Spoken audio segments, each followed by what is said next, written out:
The Sunset Dream Inn sign groaned above Emma Walker's head, like it was complaining about still being alive. Half the neon was missing. The word sunset flickered between a sickly orange and dead black, while the word buzzed with a dull blue glow that looked more like a hospital monitor than a welcome. A hot New Mexico wind pushed grit across the cracked asphalt and rattled the empty soda cans that had collected along the curb. Emma tightened her grip on the steering wheel of her aging SUV. Her fingers were stiff, knuckles white. In the back seat, her 3-year-old daughter Lily finally slept, cheeks still streaked with the dried tracks of earlier tears. Her 9-year-old son Ethan pressed his forehead to the window, staring out at the rundown U-shaped motel with a mix of curiosity and fear. "So, this is it?" he asked softly. Emma forced herself to nod. "Yeah," she said. "This is it." This was her inheritance. Her late husband's family had made sure to say it out loud, over and over, like a bad joke they never got tired of. "Your husband left you the motel," they'd told her in the lawyer's conference room back in Houston. "A very special property out in the middle of nowhere, a true opportunity." They'd smirked when they said opportunity. She could still see Victor Carrington's smile, thin and sharp as broken glass, as he slid the file across the polished table. He was Daniel's father, the patriarch, owner of a sprawling Texas real estate empire, and several companies that always seemed to be one step ahead of new development. Emma had opened the folder with trembling hands, expecting the deed to the family's lake house, or at least the modest starter home she and Daniel had lived in for 7 years. They'd talked about that house like a given. Daniel had promised her more than once. "No matter what happens, Em, you and the kids will always have the house. Dad knows that.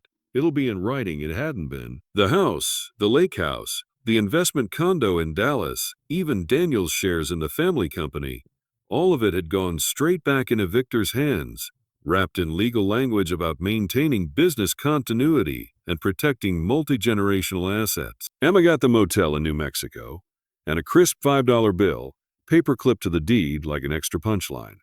$5 as consideration. $5 as full and final settlement. Victor's lawyer, a narrow-faced man named Price, had cleared his throat and explained it like she was a child. Legally, Emma, the $5 represents the token amount in exchange for your complete transfer of any further claim. It's standard in contracts, very routine. It hadn't felt routine when Victor leaned back in his chair and chuckled. "Look on the bright side," he'd said, while Pauline, his impeccably dressed wife, sipped coffee she hadn't paid for. "You always said you loved those travel channels on TV. Owning a motel. Well, that's practically a dream come true for a girl from Ohio, isn't it?" Tyler, Daniel's younger brother, the self-proclaimed tech investor, had added, "They say ghosts love old motels. Maybe you can run one of those haunted TikTok channels. Dead guests of the desert. You'd probably make more that way than from actual customers." They'd all laughed. Emma hadn't. Now, standing in front of the actual motel after a 16-hour drive with 2 kids, and a heart that still ached for Daniel every time his name crossed her mind, she understood the full cruelty of the joke. The Sunset Dream Inn had clearly stopped dreaming sometime around 1987. The paint peeled from the stucco walls in long sun-bleached strips. Half the room doors looked permanently shut, their numbers either missing or hanging by a single rusted nail. The pool in the center courtyard was empty and full of sand, as if the desert had crawled in one night and decided to stay. A single crooked palm tree leaned over the chain-link fence, like it had given up trying to stand straight years ago. Her throat tightened. For a second, she imagined herself turning the car around, driving back to Texas, marching into Victor's office, and throwing the deed in his face. But the house in Houston wasn't hers anymore. The bank account was nearly empty from hospital bills and the funeral. There was no job waiting. She'd left her nursing position to care for Daniel in those final months, when the chemo had taken his strength and his hair, and eventually his ability to breathe without machines. New Mexico might as well have been the moon, but right now, it was the only place on earth where Emma's name was printed on a piece of land. "Mom," Ethan said, voice small, Do people actually stay here?" "Not for a while, baby," Emma murmured. "But we're not people. We're owners." That sounded braver than she felt. She cut the engine. The sudden silence roared in her ears after hours of highway noise. The heat pressed against the windows like a living thing. A few yards away, a tumbleweed caught on the motel signpost and spun lazily in the wind as if mocking the word in. Emma closed her eyes for a second. She pictured Daniel's face the night before his last surgery, when the doctor still dared to pretend there was a chance. "Dad's going to beat this," Ethan had said, small hands fisted in the hospital blanket. Daniel had smiled at him, then at her. "No matter what happens," he'd whispered to Emma when Ethan fell asleep in the chair, "promise me you'll get away from my family if you need to. They're not all bad, but Dad will choose money over anything if he feels cornered. I've seen it." "We'll be fine," she'd told him. He'd shaken his head, wincing against the pain. "I've set things up. Just trust me. And if they ever try to make you feel small, remember this. You and the kids are worth more than every property my father owns." She hadn't understood what he meant at the time. Now, standing in front of the gift Victor had wrapped in sarcasm, she wondered if there was something she'd missed. "Okay," she said, forcing her voice to steady. "Let's check out our new home." Ethan's eyes widened. "We're living here for now," Emma answered, "till I figure out our next move. It's a roof and walls. Better than sleeping in the car, right?" He looked at the sagging balconies and dusty windows. His mouth opened, then closed. He nodded. "Yeah, better than the car." She walked around to Lily's door. The sun hit like a wall when she stepped out, heat baking up from the pavement. She unbuckled the toddler and lifted her out. Lily stirred, wrapping her arms around Emma's neck, face burying into Emma's shoulder. "Where Daddy?" Lily mumbled into her collarbone, not quite awake. Emma swallowed the lump rising in her throat. "Daddy's in heaven, baby," she whispered. "Remember." Lily frowned, eyes still closed. "Heaven far, farther than New Mexico," Emma said, because she couldn't think of anything else. "But he can still see us." There was a time when saying that had made her feel better. Lately, it just made her feel watched. And not in a comforting way. With Lily on her hip and Ethan dragging a duffel bag from the back, Emma crossed the parking lot toward the motel office. A faded sign in the window announced vacancy in letters so old the paint had cracked. Another sign, printed on ordinary white paper and taped crookedly to the glass, read "No refunds." "That's encouraging," Emma muttered. The office door stuck when she tried to open it. She shoved harder with her shoulder. It gave way with a squeal of hinges and a small cloud of dust that sent Ethan into a coughing fit. Inside, the air smelled like old paper, stale coffee, and something indefinable. Like time, maybe. A long, low counter dominated the room, topped with a cracked plastic bell that didn't ring when Ethan pressed it. Behind the counter, cubbyholes held keys with faded plastic tags, each marked with a room number. A faded landscape painting of a sunset over mesas hung crooked above an ancient computer monitor that was thicker than most modern TV. "Whoa," Ethan said, eyes shining now that the fear had something to compete with. "This is like vintage." Emma managed a half smile. "That's one word for it." She shifted Lily onto her other hip and stepped behind the counter, feeling like an imposter in someone else's life. A thick ledger book sat open, the last entry dated almost 5 years earlier. Rent cash, neat handwriting, a Texas license plate scribbled in the margin. After that, nothing. On the floor behind the counter, half shoved under a dusty filing cabinet, she spotted a small metal lockbox with a tarnished brass handle. It looked like the kind of thing you'd find at a yard sale, filled with extra buttons and broken jewelry. But something about the way it was pushed just out of sight made her pause.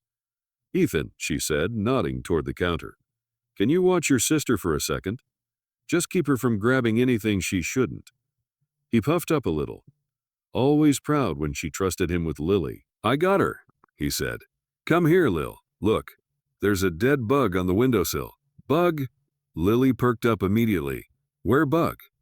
Emma crouched and tugged the lockbox free. It scraped against the dirty linoleum and left a trail through the dust. The box was heavier than it looked. There was a keyhole on the front, but the lock had long ago rusted into a suggestion more than a functioning mechanism. She tried the handle. It didn't budge.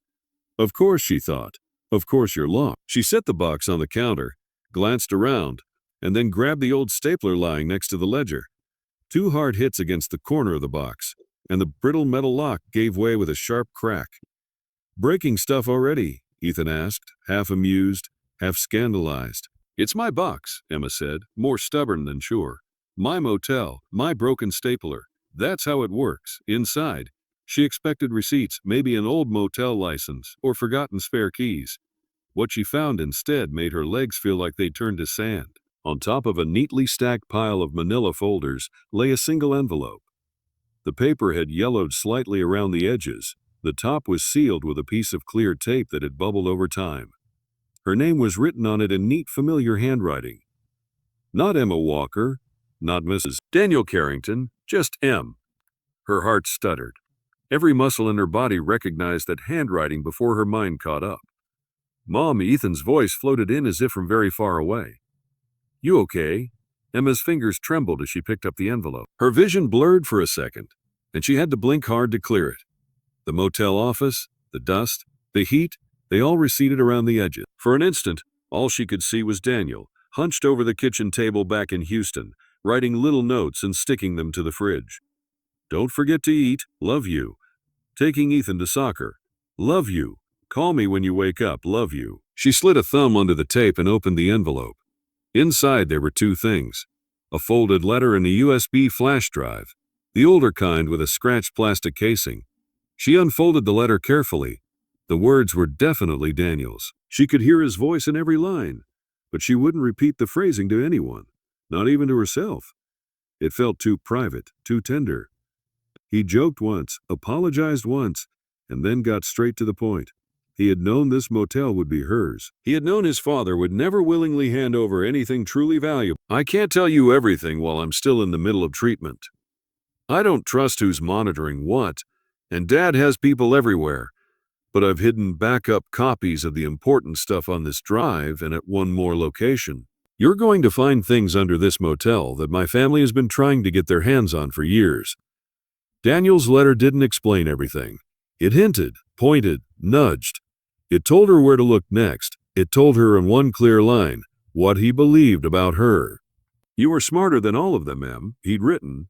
You just never had a reason to prove it. She pressed her lips together to keep the sob from spilling out. Ethan was watching, and Lily had found a cracked snow globe on the shelf and was shaking it like she was trying to bring the fake plastic snow back to life. Emma slipped the USB drive into her pocket as if it were made of glass. Mom? Ethan asked again, more insistent. What is it? Your dad, she said quietly. He left us a message. Ethan's eyes widened. Here, she confirmed. He wanted us to find it. For the first time since Daniel's funeral, Ethan's face lit up with something that looked like pure hope. Does it say where he hid treasure? He asked. The word treasure was half joke, half serious. He was 9. Treasure could be gold coins, or it could be a video of his father saying his name. Both would mean everything. Emma thought about the way Daniel had mentioned things under this motel. She thought about the tone he'd used whenever he talked about his family's business. The mix of pride and distaste. She thought about Victor, smirking, sliding that deed across the table, certain he was handing her a burden.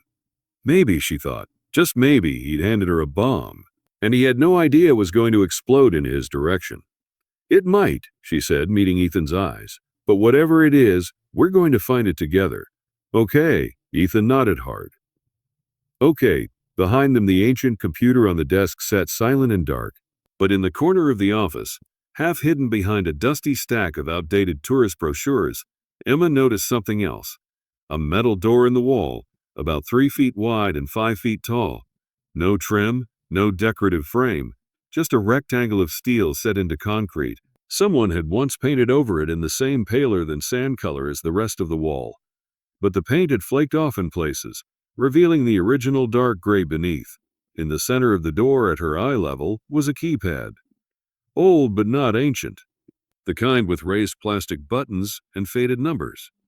Above it, a small circular sticker she recognized instantly from years of filling out hospital forms and reading consent labels. United States government property restricted access. Her pulse kicked up. Mom. Ethan followed her gaze. What's that? Emma reached out and touched the cold metal with her fingertips. I don't know, she said slowly, but I think your dad wanted us to find out. Emma reached out and pressed her palm flat against the metal. It was cool, almost cold, despite the heat pressing against the office windows. Up close, she could see faint scratches around the edges of the keypad. as if someone had once tried to pry it open and then given up. The sticker above it was peeling at one corner, but the bold black text warning about restricted access was still perfectly clear. "Is it like a safe?" Ethan asked, coming to stand beside her. Lily toddled over too, still clutching the cracked snow globe, glitter clinging to her fingers. "Sort of," Emma said, "but bigger. Does it go outside?" Ethan tried. "Like to another room?" Emma shook her head. "No. If it did, there'd be a door outline on the other side of that wall. This is built into concrete. Whatever's behind here, it's underground." That made Ethan's eyes light up in a way she hadn't seen in months. "Like a bunker," he whispered. Or like those secret labs in movies." Emma had thought the same thing. The words Daniel had written in his letter echoed in her mind. Things under this motel. Things her in-laws had been trying to get for years. She straightened and forced herself to take a breath. "Okay," she said. "First things first. We need to make this place livable. One room at least. Then we figure out how to get that door open." Ethan groaned dramatically. "Why can't we do the secret spy stuff first?" "Because the spy stuff won't matter if we all pass out from heat and dust," Emma said. "I'm still a nurse, remember? Survival first, mystery second." He rolled his eyes, but the corner of his mouth twitched. "Fine." They spent the next hour picking the least terrifying room along the front row. Room 3 had a locked door that still closed properly, and a window that wasn't completely broken. Inside, Emma found a bed frame without a mattress, a nightstand with a drawer that stuck halfway, and a bathroom with a cracked mirror and a toilet that looked like it hadn't seen bleach in a decade. It was, by far, the best option. She opened all the windows, propped the door, and sent Ethan back to the SUV for the cleaning supplies she'd brought from Houston. She wouldn't be able to sanitize decades of neglect in a day, but she could at least scrub enough to set up sleeping bags on the floor. By sunset, they had one semi-clean room with a swept floor, wiped-down walls, and a bathroom that no longer smelled like a crime scene. An extension cord running from an outlet that miraculously still worked in the office. It powered a single lamp and a fan that whirred loudly but did move air. 3 sleeping bags unrolled in a row on the floor, their bright colors looking absurdly cheerful against the faded motel carpet. Lily had claimed the middle sleeping bag and fallen asleep halfway through her sandwich. Ethan lay on his back, staring at the ceiling, earbuds in but not playing anything, just using them as a shield against the world. Emma sat on the nightstand with her knees pulled up, the USB drive in her hand. She had found an old laptop in the office, stacked on a shelf with a tangle of cables. It had taken 20 minutes just to locate a power cord that fit, and another 10 to coax the machine to life. But the desktop finally blinked on with the slow, sluggish determination of outdated tech. Now, back in room 3, she opened the laptop on the floor, plugged in the USB drive, and held her breath as the device light flickered. "Is it going to explode?" Ethan asked, rolling onto his side to watch. "If it does, at least we won't have to worry about the motel anymore," she said dryly. That earned a tiny grin. The drive opened with a list of folders, each labeled in Daniel's shorthand. Surveys, contracts, Carrington, internal M. Only her throat tightened at that last one. She clicked it. Inside, there was a single video file. "Want to watch it?" Ethan asked, voice hushed now, as if they were in a chapel instead of a dusty motel room. "Yes," she said, "but we'll watch it together." She motioned him closer. He scooted his sleeping bag next to her, their shoulders touching, the laptop balanced between them on her knees. Lily snuffled in her sleep, turned over, and kept snoring. Emma clicked play. The video was grainy, the lighting bad. It looked like Daniel had set his phone on a dresser and stepped back. He was thinner than she remembered him, at his healthiest, hair already receding from chemo, but his smile was the same. "Okay," he said, looking straight into the lens. "If you're seeing this, Em, it means Dad did exactly what I thought he'd do. And I'm not there to tell him where to shove it." Ethan sucked in a quiet breath. Emma felt her eyes burn. "I don't have much time, and I can't risk sending this through email," Daniel continued. "So I hid this drive where only you would find it if you took the motel. If you're stubborn enough to drive out there with the kids, it means you needed it." He went on to explain, in his halting, careful way, that Victor had been trying for years to secure full control of a particular parcel of land in New Mexico. Land originally acquired during a Cold War communications war, then quietly forgotten by everyone, except a handful of corporate and government people. That land, according to old survey maps, contained a decommissioned communications bunker connected to regional fiber and power infrastructure. When the tech boom hit, companies had started sniffing around again. Data was the new oil. Whoever controlled the land where certain strategic lines crossed had leverage. But the original deeds were messy. Some rights were split between families, some easements were misfiled, and some assets had been bundled into small, overlooked properties, like a failing roadside motel on an old highway. Dad found out, Daniel said. He reached out to, let's call them partners, to negotiate. But there's one problem. A long time ago, my grandfather carved out a piece of that land and tied it directly to one person, his eldest son's legal spouse and children. He was paranoid about his sons fighting and wanted to protect the mothers of his heirs. He never updated the language before he died. Dad and his lawyers missed it. Until recently, Daniel admitted he'd only found out because he'd been snooping through old Carrington files when Victor sent him to learn the business. He'd discovered scans of the original deed addendum tucked away in a mislabeled folder. In plain English, Daniel said, leaning closer to the camera, if you are legally married to me when I die, and if we have children, and if you accept that motel, you hold the controlling interest in the underground asset. Dad can't finalize anything without your signature. He thought he fixed it. He didn't. Emma's heart hammered. Ethan's grip on her arm tightened. I couldn't confront him outright, Daniel went on. He would have rewritten the entire arrangement or tried to cut you out one way or another. So I stalled. I made sure your name stayed on certain things. I pretended not to care about the motel when he ranted about cleaning up old mistakes. I let him think I was too sick and distracted to notice. He smiled a little sadly. If you're out there now, it's because he tried to humiliate you. That part hurts more than I can say. But I need you to hear me. He didn't just hand you trash.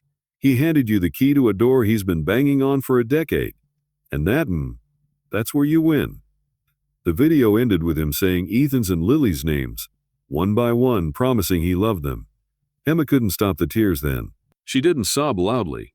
She just sat there, shoulders shaking, as silent tears tracked down her cheeks. Ethan wiped his own eyes roughly with the back of his hand. He knew, Ethan whispered. He knew Grandpa would do this? He knew, Emma echoed. For a moment, the motel walls felt like they were closing in, not from fear, but from the weight of everything unsaid between her and Daniel. All the conversations they hadn't had because they'd been too busy fighting cancer and trying to keep Ethan's world steady. She sniffed, closed the video window, and opened the other folders. Surveys contained scanned maps of the motel property and the land beneath it, with red lines showing underground infrastructure. Contracts held agreements between an old telecom company and a government contractor. Some were expired. Others had addenda that extended certain rights in perpetuity unless expressly terminated in writing. Carrington Internal was the most damning. There were emails between Victor and his lawyers, spreadsheets, draft deals with a company whose name Emma didn't recognize, Sky Vault data systems, and notes about last remaining parcel holdout. In one file, Victor had typed, "Need clean title on the Walker parcel. Potential obstacle. If Daniel dies first with that Ohio girl still attached." "Oh my God," Emma said under her breath. Ethan read over her shoulder, lips moving as he traced the sentences. "He really hates you," Ethan said. It was said matter-of-factly, not cruelly, just an observation. "He hates anything he can't control," Emma replied. She sat back and stared at the laptop screen. If she was understanding correctly, Victor had lined up a major deal with Skyvault to build a data facility that would hook into the old communications bunker and fiber lines running under the motel. The deal hinged on him holding clear title to everything. But thanks to some paranoid clause his own father had written, Emma's acceptance of the motel for $5, that she held the one piece he couldn't get without her permission. She wasn't just an inconvenience. She was a roadblock. And if he'd gone to the trouble of humiliating her at the will, reading instead of just writing her a check, it meant he believed she'd fold, sell the motel back for pennies, sign whatever he put in front of her just to get away. "He doesn't know about the drive," Ethan said, voice suddenly fierce. He doesn't know Dad told you? No. Emma agreed. He doesn't. She closed the laptop gently and set it aside. Okay, she said, more to herself than Ethan. Then we don't call him. We don't cry to him. We don't beg. We learn exactly what this land is worth, and we decide for ourselves. Ethan nodded slowly, like he was taking an oath. What do we do first? He asked. Tomorrow, she said. We go into town. We get groceries. We find out if there's a library or somewhere we can access public records. And we see if anyone here knows anything about an old government bunker under a motel. And the door. Ethan looked toward the office wall, as if he could see through it. The door stays locked tonight, she said. Because we don't know what's on the other side. And I'm not dragging you and your sister into some underground maze without a plan. He made a face. You're no fun. She ruffled his hair, feeling the smallest flicker of something like hope in her chest. Get some sleep, secret agent, she said. We start digging tomorrow. Morning came gray and dusty. The kind of desert dawn where the sky looks washed out and tired before the sun decides what color to be. Emma woke to the sound of Lily whispering to her stuffed rabbit and Ethan rustling in his sleeping bag. For a disorienting second, she forgot where they were. The ceiling above her wasn't the textured white of their old Houston bedroom. It was dingy off-white, with a water stain shaped vaguely like Florida in one corner. Then the events of the previous day came flooding back. The sign. The office. The lockbox. The letter. The video. The metal door. She sat up slowly, muscles protesting from the hard floor. Her back ached in ways it hadn't when she was 25. Grief and worry had aged her faster than any birthday. Morning, Ethan murmured. He was already dressed, pulling on his sneakers. You were up early, Emma said. Couldn't sleep, he admitted. Kept thinking about, the bunker, she said. He nodded. We'll check it out, she promised. But daylight. And after we go into town, he groaned.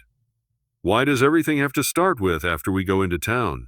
Because the human body needs food, and we're out of bread, she said. And because I need coffee, or I'll end up leaving you in the bunker by mistake. He snorted. You wouldn't. Depends how loud you complain in the next hour. They packed up as much as they needed for the trip. Wallet, keys, laptop, the USB drive tucked securely in Emma's bag, and walked out into the courtyard. The air was still cool, the sun just low enough that the shadows of the empty motel rooms stretched long across the cracked concrete. As they crossed the lot, Emma noticed something she'd missed the day before. On the far side of the property, past the broken pool and the leaning palm tree, the ground dropped off slightly. There was a chain-link fence, half collapsed, and beyond it, a narrow strip of land sloping down toward what looked like a dried drainage ditch. And in the middle of that ditch, barely visible from this angle, was a rectangular concrete structure sticking out of the ground. Flat top, rusted handles, like a hatch. Her steps slowed. Mom, Ethan followed her gaze. Is that? I don't know, she said, but we're definitely coming back to look at it. The town was smaller than she'd expected. The GPS on her phone hadn't even recognized the motel's address. She'd had to follow Daniel's written directions from his letter, using mill markers and landmarks like the gas station with the broken horse sign. Now, driving along the main street, she saw a handful of low buildings, a combined gas station and convenience store, a diner with a crooked open sign, a thrift store, a post office, and a small sheriff's substation. A mural on a sidewall showing a stylized Route 66 shield, even though the main interstate had long since stolen most of the traffic. A faded banner across two light poles, advertising a Desert Days festival that had clearly happened months ago. Looks like a ghost town, Ethan said, peering out the window. Ghost towns still have people, Emma replied. You'll see. She pulled into the gas station, filled the tank with the precious little money left in her account, then herded the kids inside the attached convenience store. They grabbed water, bread, peanut butter, fruit cups, and a few canned items she could heat on a hot plate. The woman behind the counter was in her 50s, with sun-leathered skin and sharp brown eyes that missed nothing. Her name tag read Rosa in block letters. You're not from around here, Rosa said as Emma set the groceries on the counter. Is it that obvious? Emma asked. Rosa smiled faintly. Your plates say Texas, and I've never seen you before.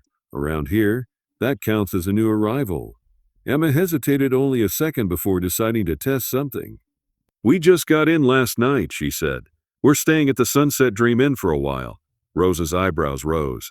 The old Dream Inn is open again. Sort of, Emma said. We own it, actually. My husband's family gave it to us. Rosa's expression shifted in a way Emma couldn't quite read. Curious but also wary. Her gaze flicked briefly to Ethan and Lily, then back to Emma. Carrington? She asked. Emma's heart skipped. Yes.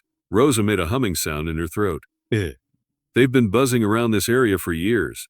Folks here don't like buzzes. You know them? Emma asked carefully. Not like you do, Rosa said. But I know real estate men when I see them. They came through talking to landowners, trying to buy up old parcels along the Ridge Road. Mostly said they wanted to develop some kind of regional logistics hub. That's how they put it. Fancy words for more trucks and concrete. Ethan shifted closer to Emma, listening. Did they ever mention anything underground? Emma asked. Old government stuff, communications maybe. A bunker. Rosa's eyes sharpened. Not in so many words, she said. But one of them slipped once, said something about repurposing existing infrastructure instead of reinventing the wheel. And he wasn't talking about septic tanks. Emma felt a shiver run down her spine. Do you know if there is something underground? Rosa glanced around the empty store, as if expecting eavesdroppers. Sweetheart, she said finally, lowering her voice. This whole strip of desert used to be sprinkled with little Cold War secrets. Relay stations, storage facilities, you name it. Government came in, built stuff, then left. Most of it got sealed. People stopped talking after a while. But concrete doesn't disappear. Emma thought about the hatch in the ditch. Why do you ask? Rosa added. New owner of the Dream Inn doesn't usually jump straight to bunkers on day one. Emma considered lying, then decided against it. Because there's a door in the motel office wall, she said, with a keypad and a government sticker. And because my late husband might have known more than he told anyone. For a second she thought Rosa might laugh, call her paranoid, tell her to go home and stop chasing ghosts. Instead, Rosa nodded as if that confirmed a suspicion she'd already had. You got a phone? Rosa asked. Yes, Emma said. Rosa pulled a small business card from under the counter and scribbled a number on the back. If you're going to poke around out there, she said, you shouldn't do it alone. I volunteer with the fire department. I know where some of the old access points are. You find that door actually opens. You call me before you go down any stairs. You hear? Emma blinked. You'd help us. Rosa shrugged. Place has been sitting there rotting long enough. Might as well see if the ghosts are real. Besides, she gave the kids a quick assessing look, then returned her eyes to Emma. Your husband's family never sat right with me. If they gave you the Dream Inn, it wasn't out of kindness. If there's a way to make that backfire on them, I'm not against it. A small, surprised laugh escaped Emma. You and me both. She paid for the groceries and slid the card into her pocket, next to the USB drive. One step at a time, she thought. Food, allies, information. Then door back at the motel, with sandwich crumbs on the nightstand and Lily napping again. Emma returned to the office with Ethan. Remember, she said as they stood in front of the metal door. We're just seeing if it opens. We don't go in deeper than the first step until we call Rosa. Got it, Ethan said. Can I try the code? We don't have a code. He grinned and it struck her, suddenly, how much he looked like Daniel when he was about to do something reckless but clever. Dad's birthday, Ethan said. That's what I'd use if I set it up. Emma's chest hurt for a heartbeat. She stepped aside. Go ahead, Ethan touched the keypad. The plastic buttons were stiff, but still moved. He entered the month, day, and year of Daniel's birth. For a second, nothing happened. Then, faintly, somewhere behind the metal, came a click. A motor hummed. A bolt slid back. The door opened inward with a long, complaining creak of metal on metal. A breath of cool, dry air brushed past Emma's face, carrying the faint scent of dust and concrete. Well, she whispered. Hello, bunker. The darkness beyond the threshold felt thick like a physical thing. Ethan leaned forward, but she put an arm out, blocking him. Flashlight, she said. He obediently dug into his pocket and pulled out the small lead flashlight he carried everywhere. They'd gotten into the habit during hospital nights and hurricane seasons. You never knew when the power would go. Emma took it, clicked it on, and shone the beam into the opening. Concrete steps led downward, narrow and steep, disappearing after 10 or 12 feet into a bend. The walls were smooth, the kind of industrial concrete used in basements and utility corridors. No spiders, no visible mold, just dust. Her heart thudded in her ears. "Okay," she said. "We're going to be smart. I'm going to call Rosa and tell her we got it open. We're not going to explore the Death Star alone." "You promised we'd look today," Ethan protested. "And we will," she said. "Just not far. I just want to see if there's a landing. Then we come back up, lock it, and wait for backup." He hated the word backup, but he nodded. She stepped onto the first concrete stair. The temperature dropped by several degrees. The noise of the wind and the sign and the creaking motel faded, replaced by the close muffled silence of underground spaces. Her flashlight beam jittered slightly as her hand trembled. 2 steps, 3, 4. "Mom," Ethan whispered from the doorway. "I'm okay," she called back. 5, 6, 7. At step 8, the stairs turned a corner. She angled the flashlight and saw a small landing ahead that opened into a larger space. Metal conduits ran along the ceiling. A thick bundle of cables disappeared into the darkness. She took 2 more steps, just enough that the beam caught the edge of a room. Rows of metal racks, mostly empty, stood in neat lines. On the far wall, an old control panel with analog dials and switches sat under a layer of dust. But running parallel to it, newer additions gleamed. Silver boxes, blinking lights, labels printed on fresh white tape. Somebody had used this place recently. Somebody might still be using it. Emma's mouth went dry. "Okay," she said, backing up carefully. "That's enough." She climbed back up to the office, heart pounding faster now for a different reason. "What did you see?" Ethan asked, practically vibrating. "Machines," she said. "Old ones. And very new ones. This isn't just an abandoned bunker, Ethan. This is active." His eyes widened. Like internet stuff. "Like something big enough that your grandfather is very interested," she said. She pulled the door shut. The lock clicked back into place with a heavy finality. Before, it had been ominous. Now it felt like a vault. She pulled out her phone and Rosa's card. It was time to let someone else in on the secret. Someone who didn't answer to Victor Carrington. Emma's thumb hovered over the call button for a second before she pressed it. The line rang twice. "Hello." Rosa's voice came a little breathless, like she'd been moving boxes or climbing stairs. "Hi, it's Emma. From the Dream Inn." "Didn't expect to hear from you that fast," Rosa said. "What happened? The roof cave in already?" "Not yet," Emma said. "But the door in the office did." There was a pause. "You got it open, yes, with my husband's birthday as the code." Emma glanced at Ethan, who was pretending not to listen and failing. "I went down just far enough to see there's a room. Equipment. Old consoles. Newer boxes. Lights. It's not dead down there." Rosa didn't respond with the skepticism Emma had braced for. "Okay," she said instead. "Here's what we're going to do. I'll swing by the station, pick up some gear, then come out to you. Don't go back down till I get there." "Got it?" "Got it," Emma said, relief loosening something in her chest. "Thank you." "Don't thank me yet," Rosa replied. "Wait till we see what kind of mess your in-laws left under your living room." She hung up. Ethan bounced on his toes. She's coming," Emma confirmed. "So we have 40 minutes to panic clean." He blinked. "Why?" "Because it's embarrassing to die in a bunker under a motel office that looks like this," Emma said, sweeping her arm at the dust and scattered papers. "Grab that trash bag." He laughed and obeyed. By the time Rosa's dusty SUV pulled into the parking lot, the office at least looked like someone occasionally cared what the floor looked like. The lockbox sat open on the counter. The ledger was closed. The only thing that wasn't in its place was the metal door, which now represented the center of Emma's universe. Rosa stepped inside wearing jeans, sturdy boots, and a dark blue t-shirt with the Volunteer Fire Department logo on the chest. A flashlight hung from her belt. She carried a duffel bag that clanked softly when she set it down.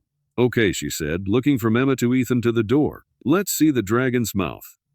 Emma led her over and pointed. Rosa whistled softly. "That's not your average boiler room access." She ran her fingers over the keypad, the sticker, the frame. Then she looked at Emma. "You sure you want to open this?" she asked quietly. "Once you go down there, you can't pretend you didn't know." Emma thought about the USB drive. Daniel's tired eyes in the video. Victor's emails about obstacles. And that Ohio girl. "I already know enough that pretending won't help," she said. "If I have something he wants, I need to know exactly what it is, or he's going to define it for me. Rosa's lips twitched in a wry half-smile. That's the right kind of stubborn. She motioned to Ethan. You stay up here unless your mom says otherwise. No exceptions. You hear? Yes, ma'am, Ethan said, though Emma could tell every cell in his body wanted to argue. Rosa opened her duffel and pulled out 2 brighter flashlights, a small portable gas detector, a pair of lightweight respirators, a coil of bright orange rope. You came prepared, Emma said. This is New Mexico, Rosa replied. We have caves, mines, old shelters. People get dumb all the time. Better safe than sorry. She handed Emma one of the respirators. We won't stay long enough to need these, probably, but put it on anyway. If there's anything nasty in the air, I'd rather you didn't find out the hard way. They donned the masks, slung the flashlights around their wrists with lanyards, and Emma keyed in Daniel's birthday again. The lock clicked, the door swung inward, and the cool breath of the bunker washed over them. As they descended, Rosa's flashlight beam cut clean circles through the dust. The gas detector in her hand stayed silent, its small screen showing normal readings. Feels solid, Rosa murmured, tapping a knuckle against the wall. Military construction, by the look of it.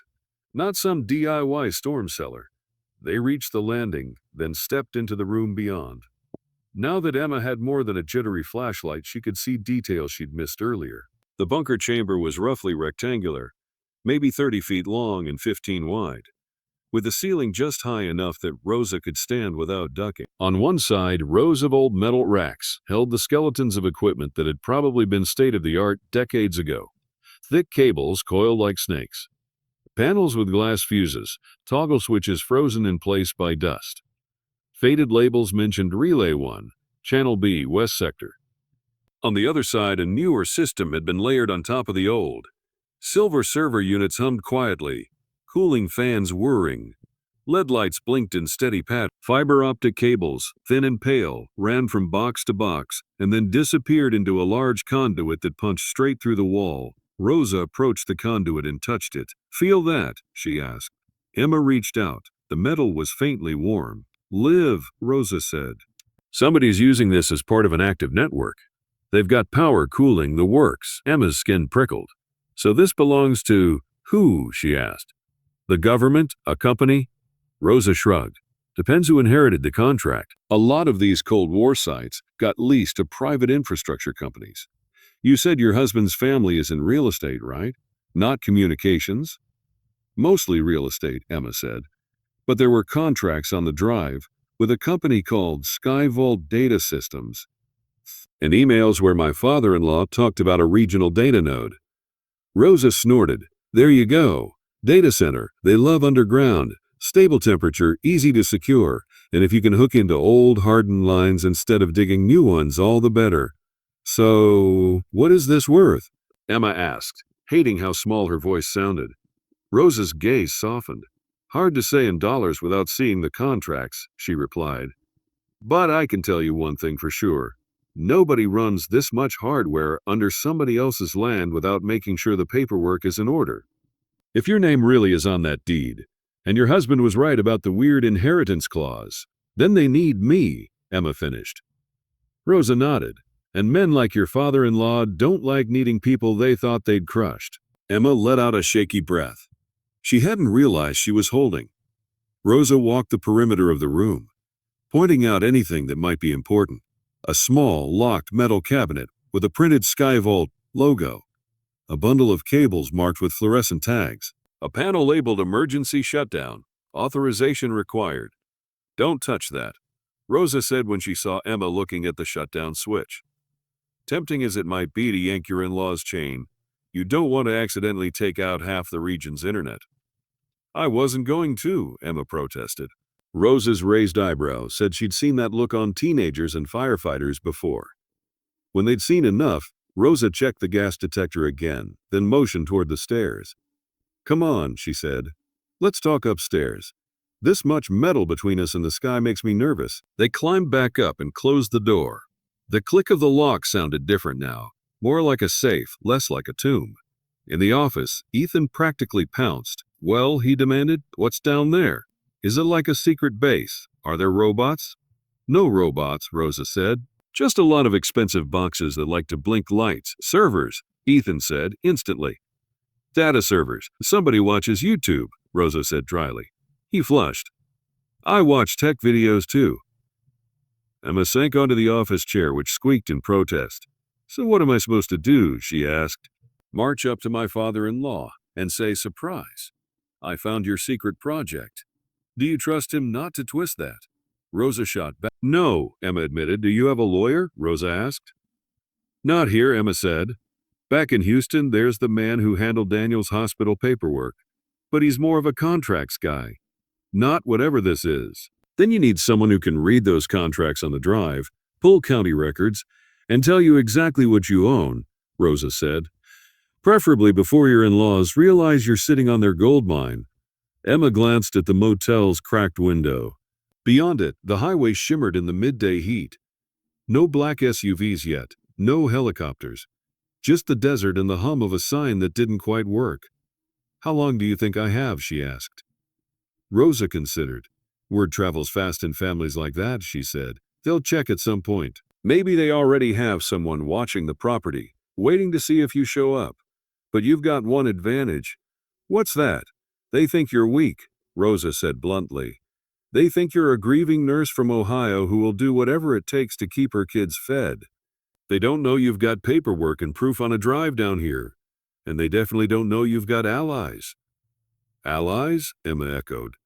Rosa jabbed a thumb at her own chest. Me, and if you want, a friend of mine. She's a lawyer in the county seat. Handles land disputes, business shenanigans, that sort of thing. Not some big city shark, but she's smart, and she hates bullies. Emma's first instinct was to say she couldn't afford a lawyer.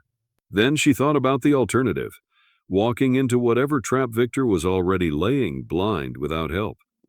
How much would it cost just to talk to her? Emma asked. I'll ask her to come out here, Rosa said. First conversation's free if I bake her a pie. She's a sucker for peach. You're joking, Ethan said.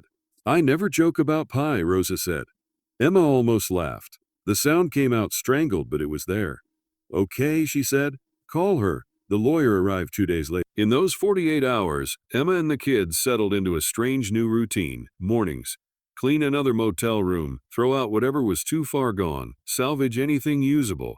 Midday, drive into town for supplies, more questions, and a reliable cell signal to check bank balances and emails. Afternoons. Emma sat in the office with the laptop, combing through Daniel's files and county land records. Ethan sat up in the corner with his own second-hand Chromebook, searching terms like SkyVault Data Systems New Mexico Project and Fiber Backbone Regional Node. Evenings. Peanut butter sandwiches, Lily's cartoons on a propped-up phone. Then a few quiet minutes where Emma replayed Daniel's video just long enough to hear him say their names. She didn't dare tell Victor she was there. His text had started the morning after she arrived. How are the kids? You should bring them back. That place is unsafe. Let us help. She'd read them, deleted them, and blocked his number. She knew that wouldn't stop him, but it made breathing slightly easier. On the afternoon of the second day, a beige sedan pulled into the lot. A woman in her late 30s stepped out, adjusting a blazer that was too nice for the heat. She had her dark hair pulled back in a twist, and sunglasses that made her look like she could slice through nonsense with a glance. Maya Chin. She introduced herself when Rosa walked her in. Rosa says you have a unique situation. That's one word for it, Emma said, shaking her hand. Maya dropped her leather bag on the counter, opened it, and pulled out a legal pad. Give me the short version first, he said. Then we'll dig, Emma told her. Not everything, not Daniel's every gentle word, not the way Victor's smirk had made her feel like she was 16 again, but enough. The will reading, the $5, the motel, the lockbox, the USB drive, the bunker, SkyVault. The emails where Victor called her an obstacle. Maya's pen scratched across the page as she took notes. Every so often she'd ask a pointed question. Do you have a copy of the deed? Yes. Any separate riders, addenda, anything referencing a prior agreement? Yes. Daniel had scanned an old clause tying the land to his spouse and children. Maya's eyes narrowed at that. Do you mind if I see it? Emma pulled up the file and spun the laptop around. Maya read, lips moving silently. When she finished, she sat back and blew out a breath. "Well," she said, "your late husband's grandfather was old school but not stupid. This language is sloppy by modern standards, but the intent is clear. He wanted the mother of his eldest son's legitimate children to have veto power over any deals involving this specific parcel. Probably thought he was protecting his bloodline from greedy cousins. Or from his own son," Emma said. Maya's mouth twitched. "That too." "What does it mean now?" Ethan asked. He'd crept closer, unable to pretend he wasn't listening. "It means," Maya said, turning her attention to him with the gravity kids rarely got from adults, "that if what your mom is showing me is real and properly recorded, your grandpa cannot sell or encumber this land without her consent. Any company that ignores that and charges ahead anyway opens itself up to a massive lawsuit. And companies like Skyvault hate risk more than they hate losing a deal." Emma swallowed. "So I have leverage." "You have power," Maya corrected. "Leverage is something you get temporarily in a negotiation. Power is when the ground under someone's feet belongs to you." Emma glanced instinctively at the floor. "What do we do?" she asked. "Step 1, Maya said, ticking items off with her pen. "We verify everything. I'll pull the official county records to confirm your name, and this weird clause are properly on file. We'll cross-check with the state registry. We'll also research Skyvault's filings to see what they've told regulators about this project. If they've claimed to have secured all necessary land rights while knowing this was outstanding, they're in trouble. Step 2, we decide your goal," Maya said. "Some people in your position might want to sell outright for a lump sum. Others might prefer an ongoing lease, so they keep ownership but get steady income. Some might tell everyone to get lost and shut the bunker down, though that last one's unlikely to win you many friends." Emma thought about Ethan and Lily sleeping side by side on motel carpet, about the way her stomach clenched when she looked at her dwindling bank balance, about the idea of steady income that didn't depend on double shifts and begging someone else for a schedule. "I don't know yet," she admitted. "I just know I'm tired of other people making decisions about my life without asking me." Maya's gaze softened for the first time. "Then step 3, she said, is we make sure nobody can move against you without the world watching." Emma frowned. "How?" "Your father-in-law's type thrives in the dark," Maya said. "They file quiet motions, whisper in judges' ears, paint you as unstable so they can swoop in for the children's sake. If he goes that route, we want documents ready, videos, timelines, evidence that you are the responsible party and he's the one playing games. Because if he tries to grab custody or claim you're neglectful, we hit back hard." The word custody felt like a slap. Emma's stomach lurched. "You think he'd do that?" she whispered. Maya didn't sugarcoat it. "You have something he wants. Men like that will use whatever leverage they think they can get.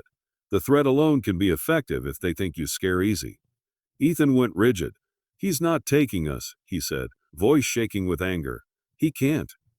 Emma pulled him close. "He's not," she said, with more certainty than she felt. "Not again. Not through me."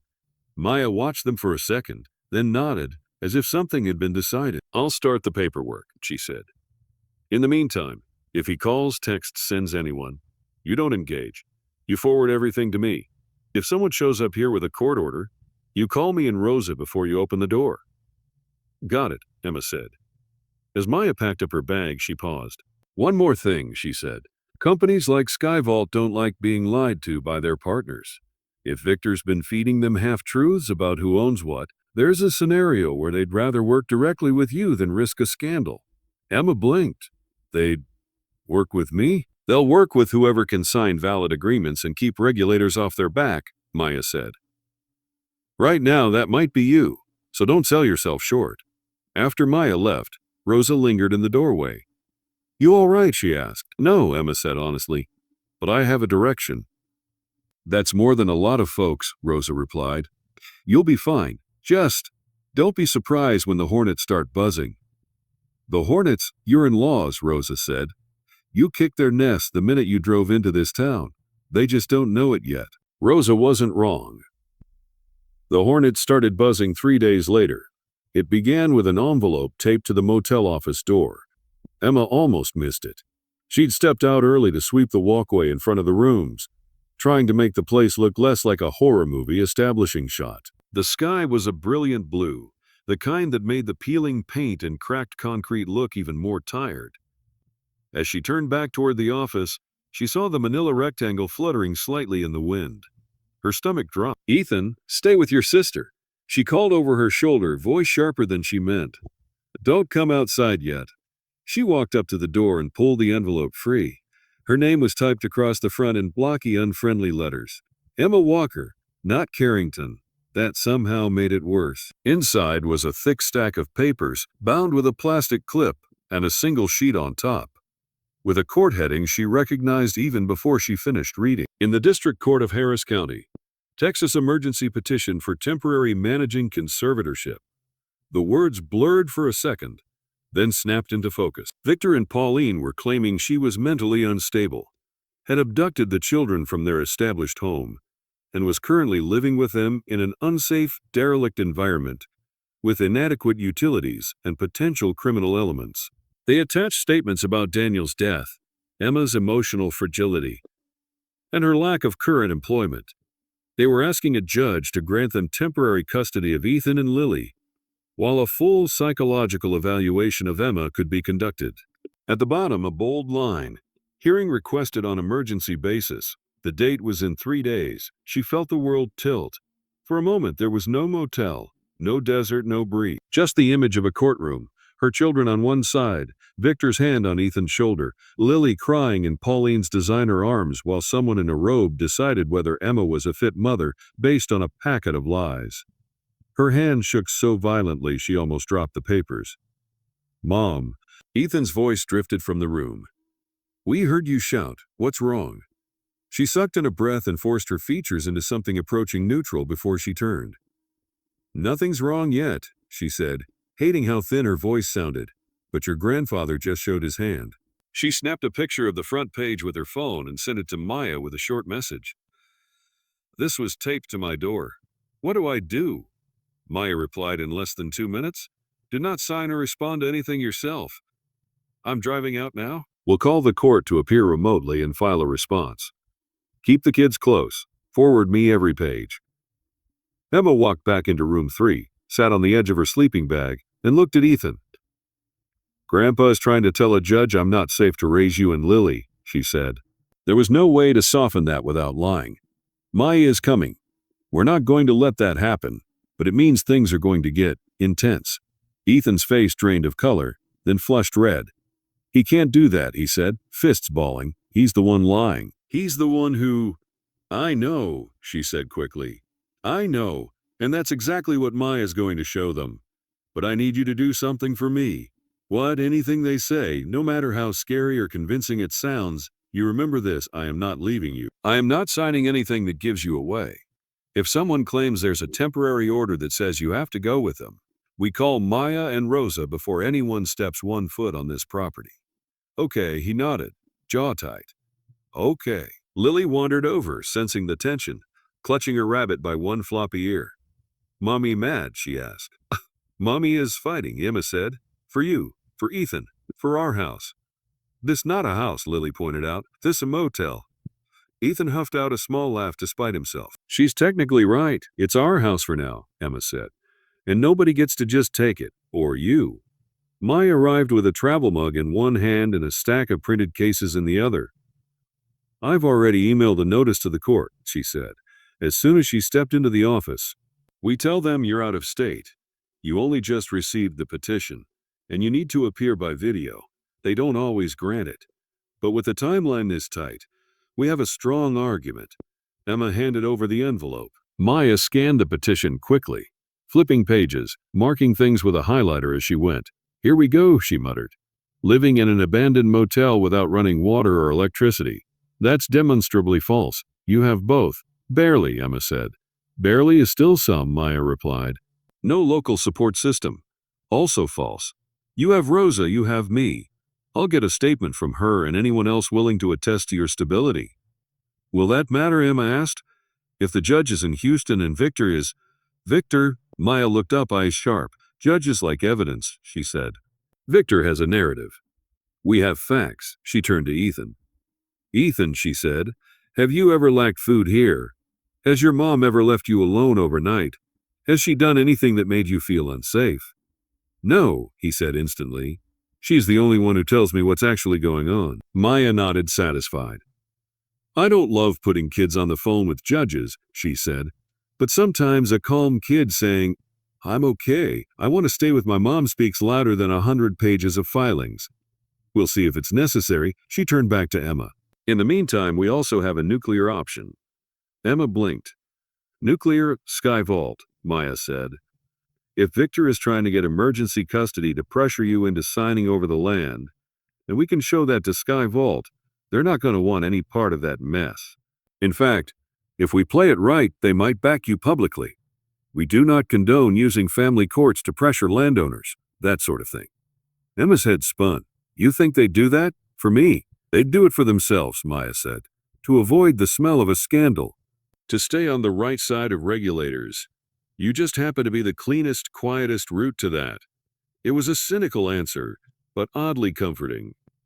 Emma trusted corporate self-interest more than vague promises of kindness. What do you need from me? She asked. Copies of everything on that drive that mentioned Sky Vault, Maya said, and permission to reach out to their legal department on your behalf. Take it, Emma said. All of it. As Maya set up her laptop to send encrypted files, Emma stepped outside for a moment of air.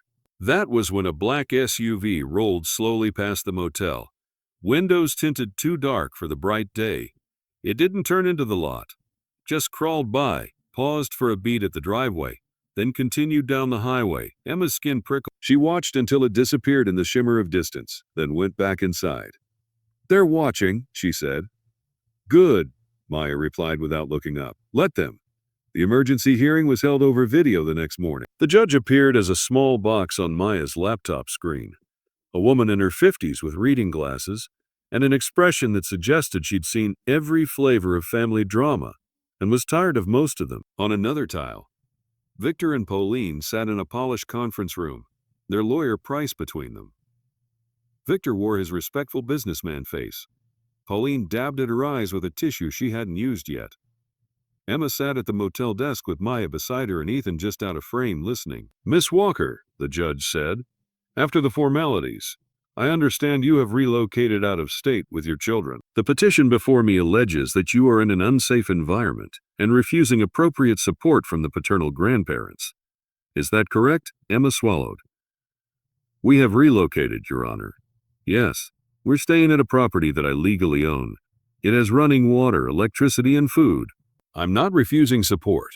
I'm refusing to sign away my rights or my children. Victor's lawyer leaned forward. Your Honor, my clients are only concerned about their grandchildren's welfare, Price said smoothly. Walker abruptly removed the children from their established home and transported them over state lines to an abandoned motel in a remote desert area, without informing my clients or any Texas authorities. She has no job, no income, and no support network there. Maya unmuted. Your Honor, she said, if I may respond. You may, the judge said. My name is Maya Chen, she continued. I represent Ms. Walker in New Mexico. I'm a licensed attorney in this state. The motel is not abandoned. It is a structurally sound, legally titled property with utilities. Ms. Walker has retained counsel, enrolled her son in the local school intake, and established contact with local emergency services. Additionally, we have reason to believe this petition is not about the children's welfare, but about financial leverage relating to valuable infrastructure under that property. The judge's eyebrows rose. Financial leverage, she repeated. Price scoffed. Your Honor, that is an outrageous suggestion. My clients are pillars of... Mr. Price, the judge said sharply. I can read between the lines as well as anyone. I see from the attached exhibits that there is indeed a family business interest in New Mexico properties. I also see that this emergency petition was filed within days of Ms. Walker taking possession of a specific parcel. She turned back to Emma. Ms. Walker, have you ever been diagnosed with any mental illness? Are you currently under care for any such condition? No, Your Honor, Emma said. I've seen a grief counselor since my husband died, but I've never been told I'm unstable or unfit. My counselor could provide a statement if needed. Has there been any involvement from Child Protective Services in Texas? No, in New Mexico. No, we've only been here a week.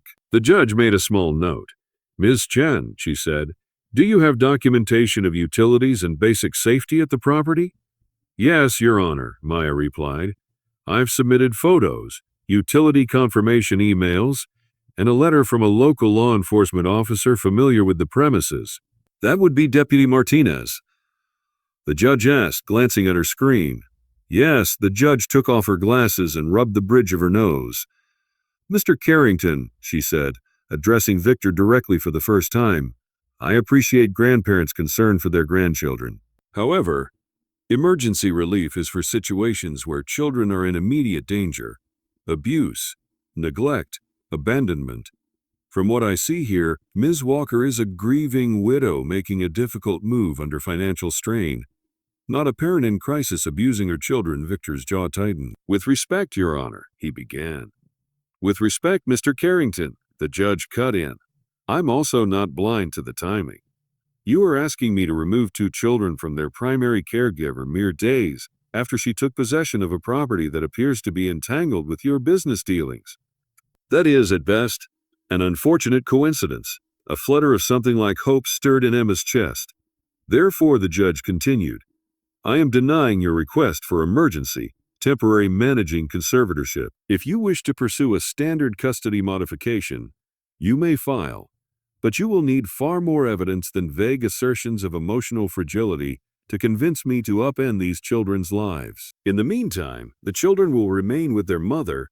Pauline let out a small theatrical gasp. Victor's expression darkened. Your Honor, we're only trying to, Pauline began. You are trying to use my courtroom as a chessboard in your family's financial dispute, the judge said flatly. I will not allow it. Petition denied. She banged her gavel. And just like that, the call was over. The screen went back to showing Emma's reflection in Maya's. For a second, the motel office was silent, except for the hum of the old computer and the faint buzz of the sign outside. Then Ethan, who had been holding his breath so long his face was pink, exhaled in a rush. We won, he asked. We won this round, Maya said. They can still make trouble, but the judge sent a clear message. She sees through them. That's a big deal. Emma covered her mouth with both hands.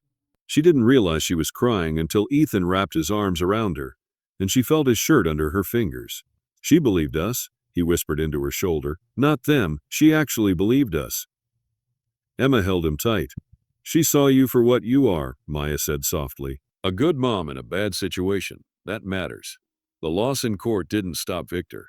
It made him change tactics. Within days, a new development hit. Skyvault called, not a junior employee, not a customer service rep, their general counsel, Ms. Walker, the woman's voice said over speakerphone, crisp and controlled. My name is Lauren Hayes. I oversee legal affairs for Skyvault Data Systems. I understand there may be an issue regarding a parcel of land in New Mexico that your late husband's family has been representing as part of our project footprint. Emma glanced at Maya, who gave her a small nod. Yes, Emma said. I own the motel and the land under it. I also have original contracts, surveys, and documentation that I don't think your current partners have shown you. I see, Lauren said. Ms. Chen has sent us some files. They were surprising. Mr. Carrington's team did not disclose the inheritance clause or the fact that you hold controlling rights. It didn't fit their story, Emma said before she could stop herself. To her surprise, Lauren chuckled softly. You're probably right, she said. Regardless, we have a problem. We cannot proceed with construction or continued operations in that bunker without clear, uncontested rights. At this moment, you appear to hold those rights. Silence hummed on the line for a beat. What exactly do you want from the land, Ms. Walker? Lauren asked. Do you wish to sell, lease, or shut us down? The idea of shutting them down entirely, of flipping the emergency power switch and watching Victor's plans implode, flashed through Emma's mind like a satisfying movie montage. Then she pictured Ethan's face lit by a laptop glow, Lily drawing on scrap paper at the motel desk, the long list of things they needed, a real home, schooling, healthcare, savings, security. I don't want to shut you down, Emma said slowly. I don't want anyone's jobs put at risk, but I also don't want to be bullied into signing my rights away for nothing. If there's going to be a project under my kids' feet, it's going to be on terms that protect them. That's reasonable, Lauren said. Here is what I propose. We schedule a meeting at the site within the week. I come down with a small team. We tour the facility with you, and we discuss a ground lease and revenue sharing arrangement directly. Mr. Carrington and his entities will be excluded from that negotiation unless you expressly request their presence. Emma blinked. You can do that? We can choose our partners, Lauren said. We don't take kindly to being misled. If our due diligence confirms what your documents suggest, then as far as Skyvault is concerned, you are the landowner of record we need to deal with. What about my father-in-law? Emma asked. He's not going to like being cut out. I suspect he will not, Lauren said dryly. But that is between you and him. From a corporate standpoint, our priority is legal clarity and public optics. And this story, young widow kid's inheritance fight, will draw media attention whether we like it or not. We would prefer to be seen on the side of the widow. Maya's eyes met Emma's, and for the first time, Emma saw not just defense in her expression, but possibility. All right, Emma said. Come to the Dream Inn. I'll show you the door. The day Skyvault came to the motel, the desert felt like it was holding its breath. 2 white SUVs pulled into the lot. Sleek, rental fleet clean. So different from the dust-covered local vehicles that Emma could feel the contrast in her bones. Lauren Hayes stepped out first. Mid-40s, suit jacket over a silk blouse, practical shoes. Expression that said she was used to walking into rooms where she was the only one who knew what was really going on. Behind her came a man with a laptop bag and a woman in a polo with Skyvault's logo, both carrying hard cases that probably held more hardware than Emma's car was worth. Ms. Walker, Lauren said, offering a hand. Thank you for meeting us on such short notice. Thank you for not assuming I was crazy, Emma said. Lauren's mouth quirked. I've met far crazier people with far less evidence. Let's take a look, shall we? Emma led them into the office, introduced Rosa and Maya, then keyed in Daniel's birthday one more time. When the bunker door swung open and the cool air rolled out, Lauren's composure cracked for the first time. Her eyebrows lifted. Her legal team exchanged glances. This is more extensive than the file photo suggested, Lauren murmured as they descended. Old infrastructure, but well maintained. Our operations team will have a field day down here. They walked the rows of old and new equipment, Lauren asking pointed questions, the Skyvault tech quietly confirming active status and load. Who has been maintaining this? Emma asked. Contractors under a general agreement with the Carrington entity, Lauren said. That agreement is, as of this moment, under review. When they came back up, Maya had a folder ready. These are the key documents, she said. Original deed clause, county recording, scans of the older telecom contracts, and the emails where Mr. Carrington discusses pressure tactics. Lauren flipped through them, pausing at certain lines. Ms. Walker, she said, if we formalize this in your favor, Mr. Carrington is likely to... Are you prepared for that? Emma looked at Ethan and Lily, who were sitting on the steps outside, sharing a bag of chips, their legs swinging. I've spent years trying to keep the peace, she said. With my in-laws, with the hospital, with everyone. It didn't protect Daniel. It didn't protect our house. I'm done keeping their secrets. Lauren nodded slowly. Then here is my recommendation, she said. We negotiate the long-term ground lease with you directly. You retain ownership of the land and the structures above. Skyvault gets rights to operate the bunker and related easements. In exchange, you receive an upfront payment sufficient to resolve your immediate financial issues and a percentage of revenue from operations going forward. Emma's mind stumbled over the numbers Lauren mentioned. Numbers with more zeros than she'd ever seen tied to her own name. With that, Lauren continued, you can secure housing, education, whatever you need. You can decide what to do with the motel itself. Restore it, repurpose it, or let it go. Skyvault will commit to funding a community initiative of your choice in this town as part of the deal. We prefer our projects to come with goodwill, not just concrete. Emma felt dizzy. What do you get out of this? She asked, still not quite trusting it. Legal stability, Lauren said simply. Positive public relations, the satisfaction of doing the right thing after nearly doing the wrong thing. She glanced at Maya. And admittedly, The chance to make an example of any partner who thought they could outsmart us. Maya's smile was small and sharp. We liked that part, she said. Word got out faster than Emma thought possible. By the time the lease was signed, notarized, and filed, local reporters had already started sniffing around. Someone at the courthouse leaked the emergency custody denial. Someone else leaked that a major data company had come to town and sat down with the widow instead of the billionaire. Victor called. Emma didn't answer. He showed up in person instead. She saw his car coming from half a mile away, a sleek black shape kicking up dust on the highway. He pulled into the lot, parked at an angle like he owned the place, and stepped out in a pressed shirt and angry eyes. "Em," he said, striding toward her, hands out in a mock placating gesture. "We need to talk." Maya and Rosa appeared in the office doorway behind Emma like they'd rehearsed it. "We have nothing to talk about," Emma said. "You've been misled," Victor said. "These people," he gestured at the office, "the bunker, the desert. They don't understand the complexities. Skyvault is dangerous when crossed. You're putting the children at risk." "Skyvault just signed a lease with me," Emma said. "Directly. On my terms. You forgot to mention a few things in your pitch to them." He blinked, just once. Then his expression shifted, the charm cracking to show the steel beneath. "You think one lease makes you untouchable?" he asked. "You're still living in my son's charity. You're nothing without the Carrington name." "I'm not using your name anymore," Emma said. "And this isn't your son's charity. This is the one piece of land your own father meant for me to control. You handed it to me for $5 because you thought it was trash."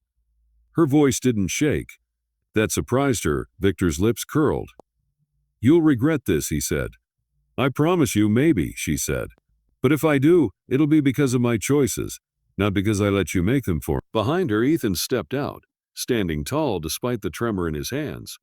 "We don't want your money," he said, voice high but strong. "We want you to stop lying about Mom." Victor stared at his grandson, something like disbelief flickering across his face. "You're a child," he said. "You don't understand anything." "I understand you tried to take us away from our mom to get a building," Ethan shot back.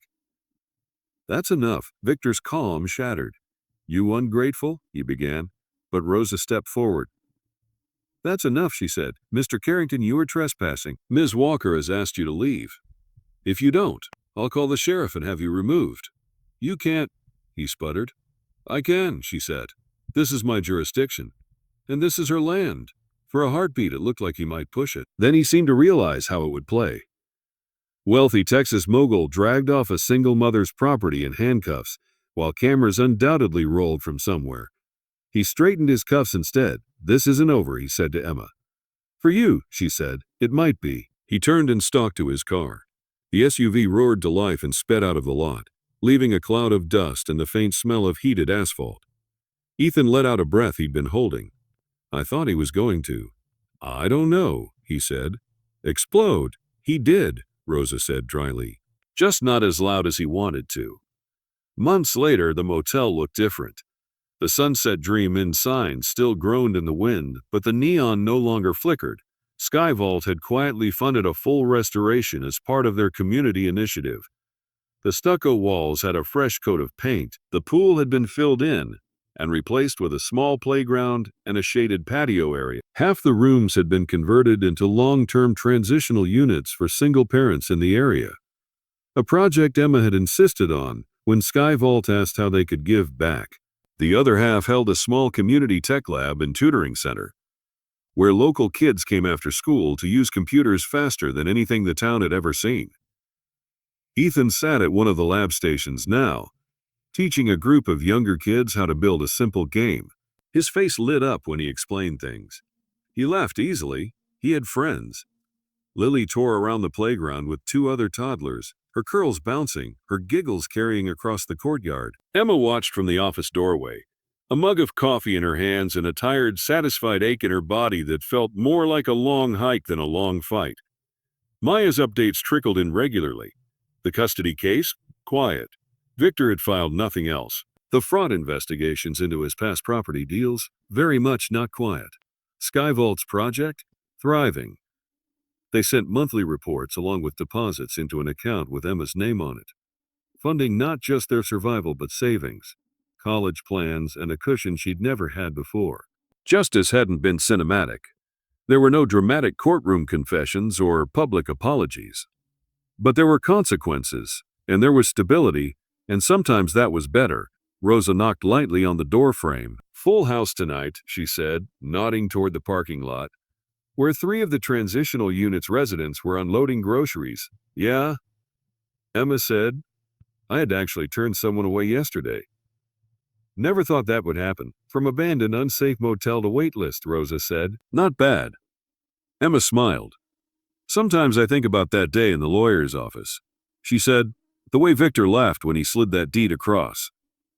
"I almost cried right there. You did the crying here instead," Rosa said. "Less expensive furniture to ruin." They shared a look. "You ever regret not just selling everything and running?" Rosa asked quietly. Emma thought about it. "No," she said, "because if I had, I'd still be looking over my shoulder. At least this way I know exactly where I stand. And so does he." She walked out into the courtyard. "Ethan," she called, "wrap up in 15, okay? Dinner's going to be ready." "Got it," he called back. "Hey, Mom, can I show them the bunker later? The boring part, not the secret parts." "Under supervision," she said, "and not near the shutdown switch." He rolled his eyes in theatrical exasperation. "Mom, I know," he said. "I'm not Grandpa." The kids around him giggled. Emma's chest warmed. She turned to the camera she'd mounted near the office roofline for security and, increasingly, for something else. There was a microphone under the sign now, and once a week, when the sun went down and the desert turned purple, she recorded a story. Sometimes it was hers. Sometimes it was someone else's. Families who'd been pushed aside. People who'd found hidden strength in terrible situations. Stories that looked nothing like fairy tales until the last 10%. Someone finally decided enough was enough. She stepped up to the mic, the motel behind her and the endless sky above. "If you stayed with Emma and her kids till the very end," she said, voice steady, "you're exactly the kind of person these stories are for. What would you have done in her place? Take the quick money or fight the family? Tell stories untold in the comments. And if you want more twisted family dramas with endings like this one, make sure you hit like, subscribe, and turn on the bell so you never miss the next story." The red recording light blinked off. The wind picked up, rattling the sign lightly, but for once it didn't sound like a complaint. It sounded like applause.